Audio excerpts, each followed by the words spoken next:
오늘은 예수님께서 우리를 위하여 십자가를 지시기 위해서 예루살렘에 입성하신 날입니다.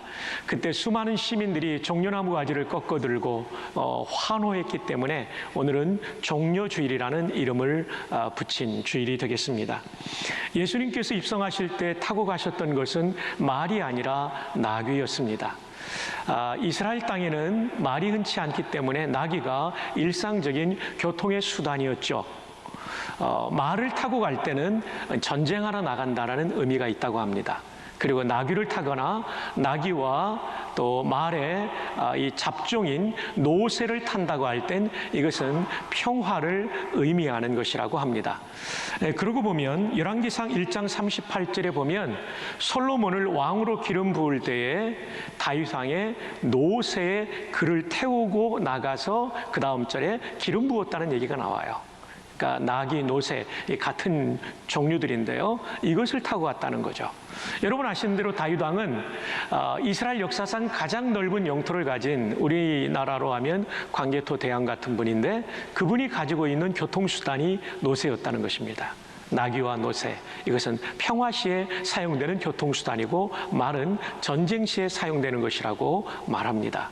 자, 그런데 예수님께서 말을 타고 입성하신 것이 아니라 나귀를 타고 입성하셨다. 이 점은 그분이 평화의 왕 되심을 우리에게 웅변적으로 보여주는 장면입니다. 마태복음 21장 5절을 함께 읽어보십시다. 시작. 시온 딸에게 이르기를 내 왕이 내게 임하나니 그는 겸손하여 나귀 곧 멍에 매는 짐승의 새끼를 탔도다 하라. 예, 나귀 중에서도 새끼입니다. 물론 갓 태어난 그런 나귀를 탄 건 아니겠죠. 좀 어느 정도 자랐지만 완전히 성인이 된 나귀가 아닌, 그래서 성인이 된 나귀보다는 좀 키도 작고, 그래서 탔을 때 좀 더 낮게 보이는 그 나귀 새끼, 나귀의 뭐랄까요? 청소년쯤 된다고 할까요? 하여튼 그런 나귀를 타신 거죠. 예수님의 겸손을 보여주는 장면입니다. 이것은 스가랴 9장 9절의 예언의 성취였습니다.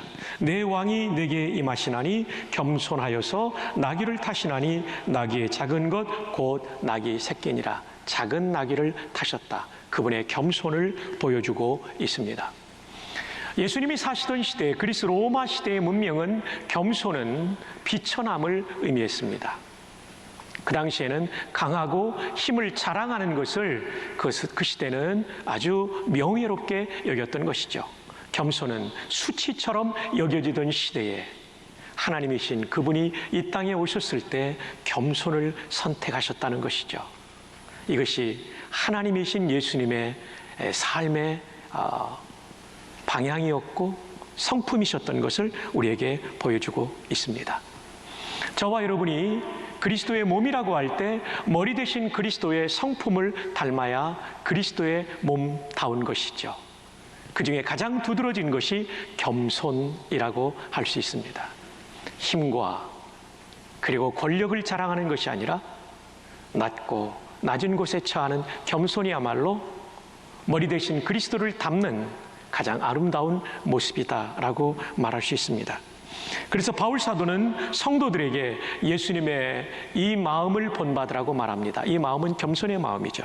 빌립보서 2장 5절에 너희 안에 이 마음을 품으라 곧 그리스도 예수의 마음이니 2장 6절에 그는 근본 하나님의 본체시나 하나님과 동등됨을 취할 것으로 여기지 아니하시고 오히려 자기를 비워 종의 형체를 가지사 사람들과 같이 되셨고 하나님으로서 누려야 될 권위를 가지신 분이지만 그것을 내려놓고 종의 형체를 가지셨다. 겸손이죠. 8절 사람의 모양으로 나타나사 자기를 낮추시고 겸손이죠. 죽기까지 복종하셨으니 곧 십자가에 죽으심이라. 십자가를 빌립보서 2장은 겸손의 문맥으로 설명하고 있는 것이죠. 그렇죠. 창조주께서 인간의 손에 죽임당하신 겸손이죠. 2장 9절 이러므로, 여기서 말하는 이러므로는 자기를 비우고 낮추고 죽으셨으므로 하나님이 그를 지극히 높여 모든 이름 위에 뛰어난 이름을 주사 그 겸손하신 예수를 지극히 높이신 성부 하나님의 사역을 보여줍니다. 2장 10절 하늘에 있는 자들과 땅에 있는 자들과 땅 아래에 있는 자들로 모든 무릎을 예수의 이름에 꿇게 하시고 예수님께서 낮아지고 십자가에 죽으셨는데 결국은 모든 무릎이 예수님 앞에 무릎을 꿇게 되었다라고 말합니다. 하나님이 하신 일이죠. 그래서 빌립보서 2장 11절 다 함께요. 시작. 모든 입으로 예수 그리스도를 주라 시인하여 하나님 아버지께 영광을 돌리게 하셨느니라. 네, 그 겸손의 사역을 통하여 수많은 사람들의 죄를 속죄하고 그들이 예수님을 통해 구원을 받고 영광을 하나님께 돌리게 되었다는 거죠. 이처럼 겸손하게 사는 사람은 예수님처럼 하나님의 뜻을 이루며 그리고 주변의 사람들이 하나님께 영광을 돌리는 열매를 맺게 되는 것입니다. 우리 모두에게 이 정료주일에 어린 나귀를 타고 입성하셨던 예수님의 겸손을 배우는 우리 모두가 될 수 있기를 주 예수님의 이름으로 축복합니다. 자, 이제 예루살렘에 입성하시는 예수님에 대한 예루살렘 시민들의 반응을 보시겠습니다. 우리가 21장 9절을 본문으로 삼고 읽었는데 마태복음 21장 9절을 한 번 더 읽습니다. 시작. 앞에서 가고 뒤에서 따르는 무리가 소리 높여 이르되 호산나 다윗의 자손이여 찬송하리로다. 주의 이름으로 오시는 이여 가장 높은 곳에서 호산나 하더라. 자, 예수님께서 예루살렘에 들어가실 때 수많은 시민, 그 군중들이 주님을 환영했습니다. 그들이 외친 이 히브리 말은 호산나입니다. 호산나. 자, 호산나라는 단어는 어떤 뜻을 가지고 있을까요? 우리를 구원하소서. 우리를 구원하소서. 우리를 구원하소서. 자, 예수님을 향하여 우리를 구원하소서라고 외쳤다면 예수님이 구원자라는 뜻이죠. 이 말은 히브리 말로 메시아입니다. 예수님을 그들은 메시아로 믿었던 것입니다. 그렇기 때문에 구원자이신 메시아이신 그분께 우리를 구원하소서 호산나라고 외쳤던 거죠. 그런데 문제가 있어요. 메시아로 믿은 것은 좋은데 성경이 말하는 메시아로 믿지 않았다는 것이 문제가 됩니다. 그들은 로마의 압제로부터 정치적으로 해방시켜줄 메시아로 예수님을 생각했던 거죠. 경제적 가난으로부터 부유하게 살 수 있는 그 길을 열어주는 메시아로 예수님을 오해했던 것입니다. 그래서 이들은 예수님께서 자기들의 기대에 맞는 메시아가 되지 못할 때 예수님을 배척하고 십자가로 내모는 군중들이 돼버리고 맙니다. 이게 마가복음 15장 10절에 잘 나타납니다. 이는 그가 대제사장들이 시기로 예수를 넘겨준 줄 알미러라. 여기서 그는 빌라도 총독을 말합니다.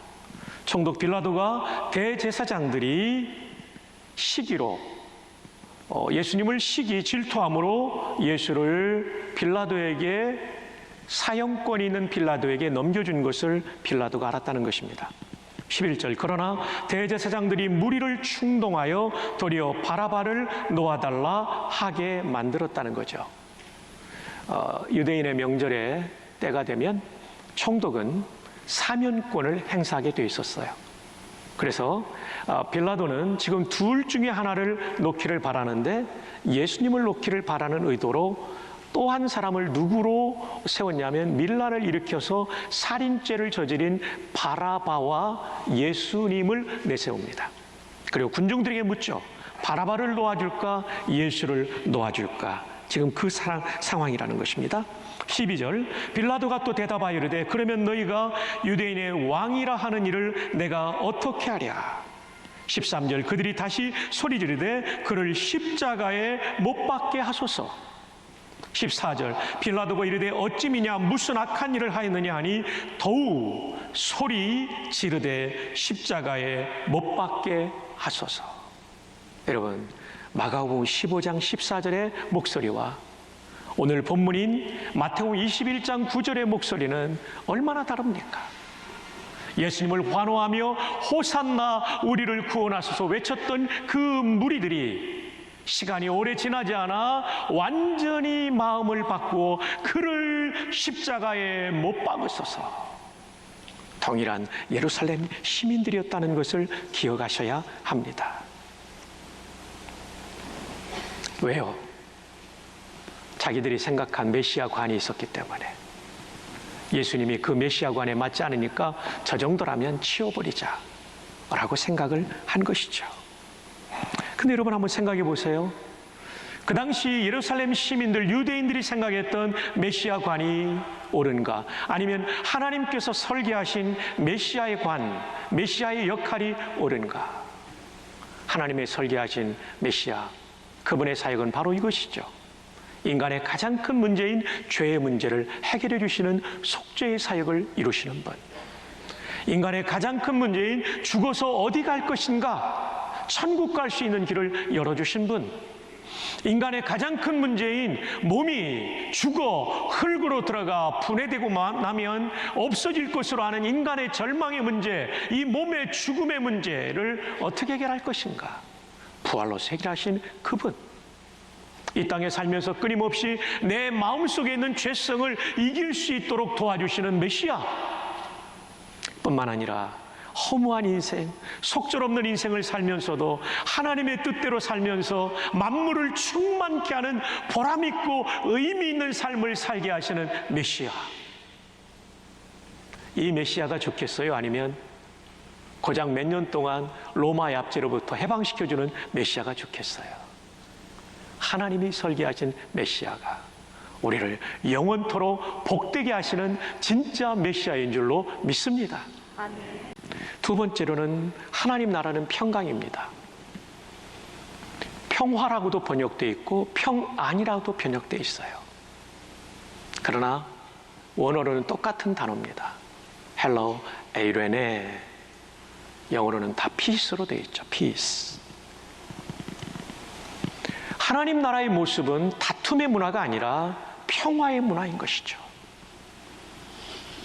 하나님 나라를 쏙 빼닮은 교회는 다툼의 교회가 아니라 평화의 교회라는 것이죠.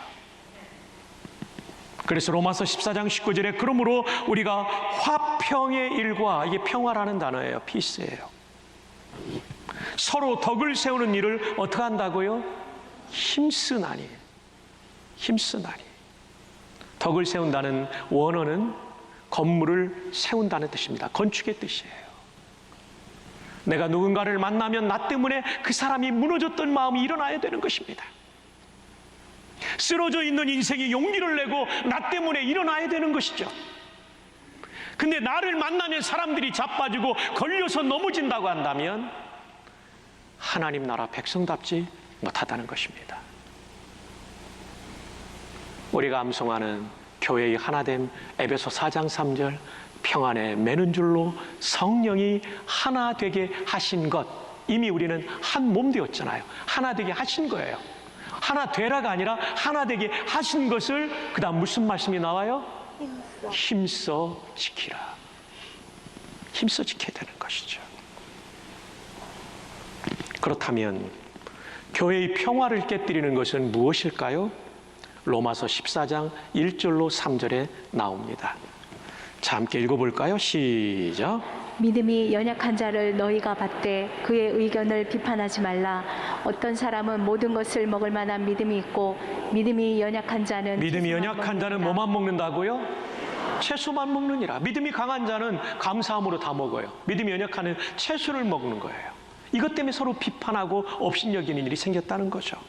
그래서 지금 로마서 14장 1절부터 이 고기 먹는 문제가 지금 다뤄지고 있는 거예요. 14장 전체 15장까지도 이어져요.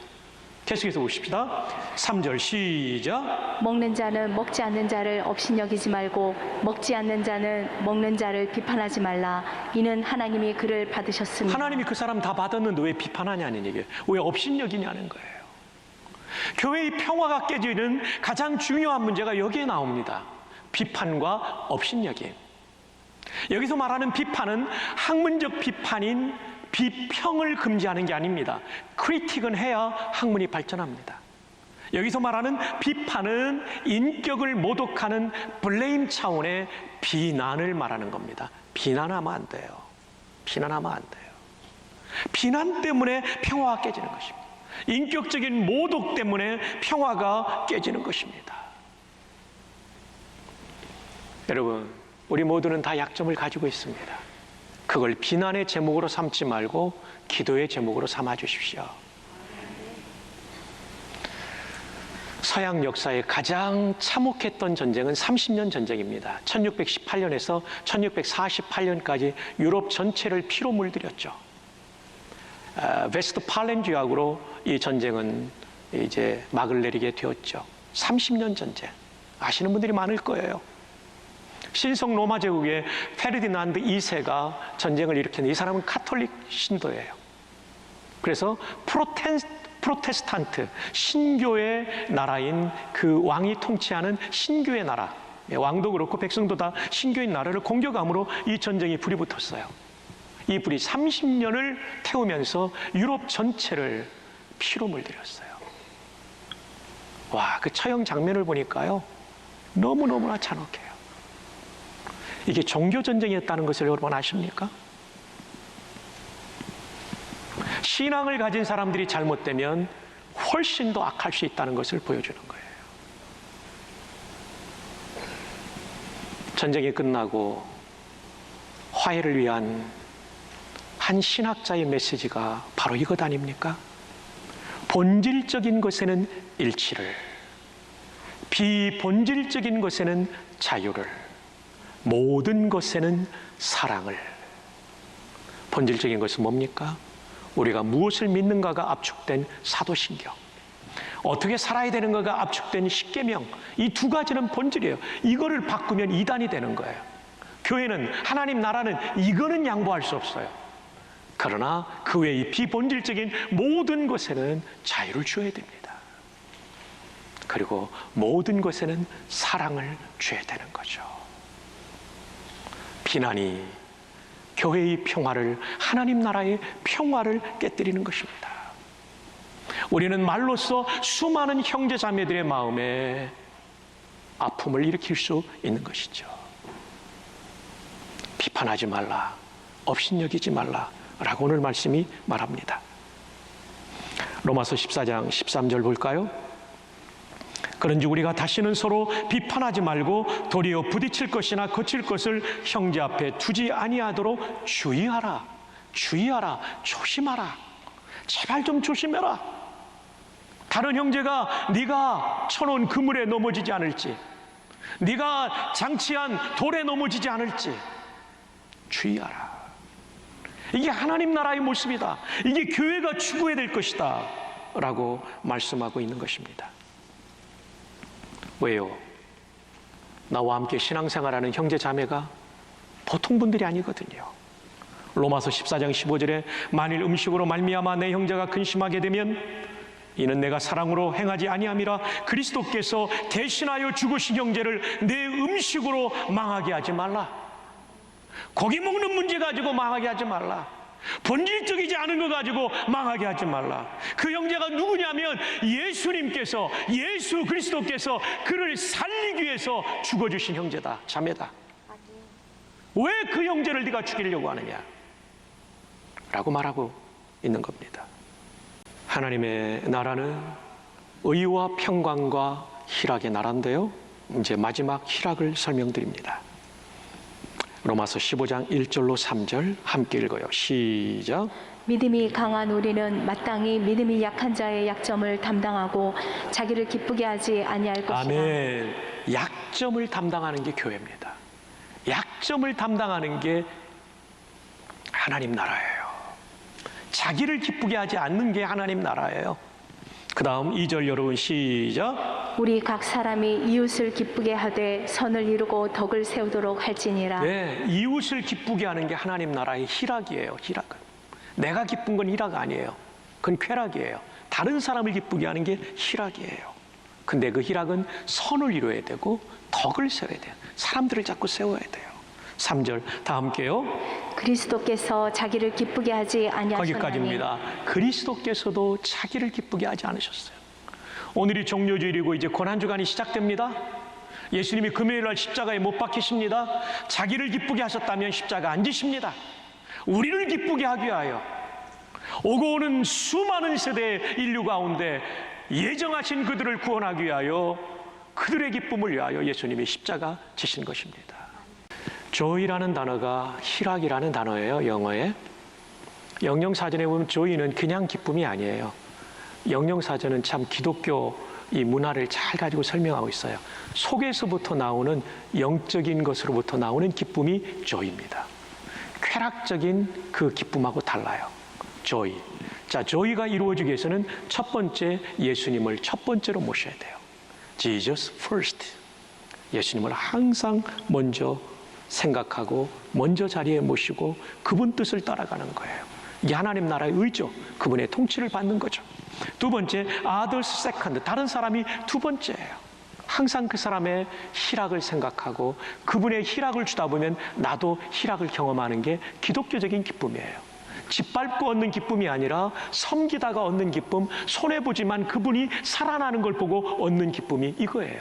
다른 사람이 두 번째예요. 그리고 평화도 마찬가지예요. 다른 사람을 위해서 내가 희생할 때 얻는 거예요. 세 번째, you last. 여러분이 마지막이 될 때 진짜 기쁨이 오는 거예요. 이게 희락이에요. 이 순서가 바뀐 거, 빠진 거는 바뀌거나 순서가 바뀌거나 어느 하나가 빠진 것은 전부 쾌락이 될 수 있어요. 그런데 말이죠. 하나님 나라의 의와 평강과 희락을 우리가 추구해야 된다는 말씀을 듣는데 문제가 있어요. 우리 안에는 죄성이 있어요. 저도 있고 여러분도 있어요. 죄성이 뭔지 압니까? 이기심. 내가 주인 되려는 마음. 내가 끌어모으려는 마음이 있어요. 탐욕이죠. 이거는 뭐로 이길 수 있을까요? 로마서 14장 17절에 답이 나와요. 하나님의 나라는 먹는 것과 마시는 것이 아니요 오직 성령 안에 있는. 한번 따라해 볼까요? 오직 성령 안에 있는.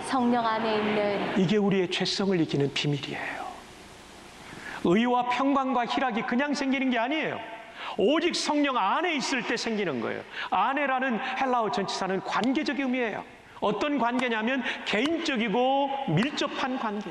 성령님과 개인적으로 밀접하게 여기서 수많은 사람이 예배를 드리고 영상으로도 예배를 드리지만 성령께서 이 시간 여러분 한 분 한 분을 만나 주시기를 바랍니다.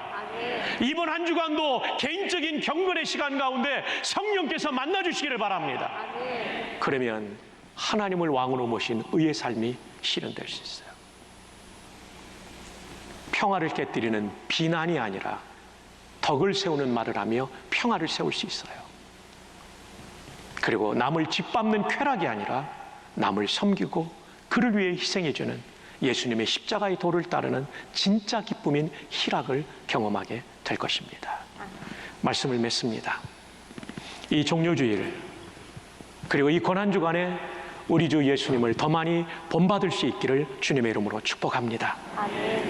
예수님을 환영했지만 오해했던 그 사람들처럼 우리도 주님의 몸된 교회를 사랑하지만 교회가 뭔지 하나님 나라가 뭔지를 오해했던 우리들의 마음을 접어버리고 우리 주님이 십자가를 지신 이 주간에 주님이 세우시고자 한 그 교회, 의와 평강과 희락이 있는 오직 성령 안에 있는 이 세 가지가 있는 하나님 나라의 모습을 갖춘 교회로 우리가 한 걸음 더 전진할 수 있기를 주님의 이름으로 축복합니다.